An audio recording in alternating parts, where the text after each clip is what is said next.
Sejumlah 53,164 pelbagai jenis teks Al-Quran dan bahan Al-Quran bernilai RM1.6 juta disita dari tempoh Januari sehingga September lalu.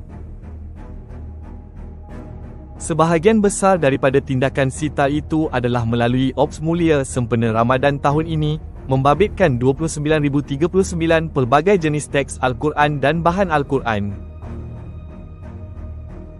Timbalan Menteri Dalam Negeri, Datuk Seri Dr. Syamsul Anwar Nasarah, berkata sebanyak 295 kertas siasatan juga dibuka hasil penguatkuasaan Akta 326. Bagi Ops Mulia sempena bulan Ramadan tahun ini yang bermula 7 Mac sehingga 26 Mac 2025, hasil penguatkuasaan adalah sebanyak RM957,762.